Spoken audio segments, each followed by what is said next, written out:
Hi, so this is Claire Hettinger doing my multimedia video editing statement for Project 4.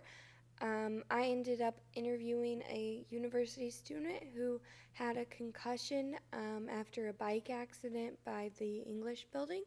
She had a good story to tell, so that was interesting. I felt like everything she had to say was great and helped the story along.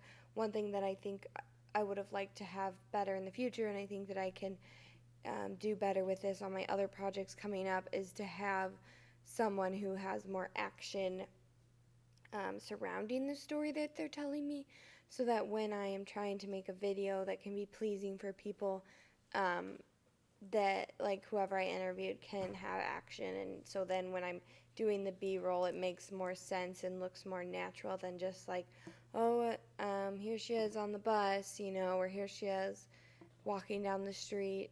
But both of those, kind of do make sense because they were by where her accident happened and she can't ride her bike anymore, so she has to take the bus. But I think that overall, that doing a video story is a lot different than doing a print story, and there are a lot of different considerations to take into account that I wasn't necessarily aware of.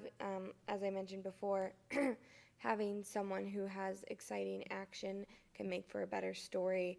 I would definitely like someone who has a lot of good B-roll as well as the good A-roll to go along with. I think overall the way I set up the interview went really well. I think the lighting all looked clear and sharp and nice, so I was pleased with that. I think it was just mostly the B-roll that could have been better.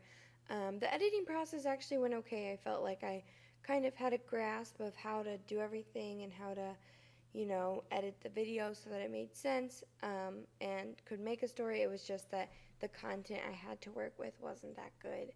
Um, but I really do think that I enjoyed playing around with the different aspects. I enjoyed playing around with cross-fading in, cross-fading out, doing different techniques with that, with the sound. It was really helpful to have the sound be lower in some places and then it can peak back up. I found that to be successful and add additional value to the story. And it really helped me put different parts of the story together that I maybe wouldn't have been able to otherwise. So I felt like that was successful.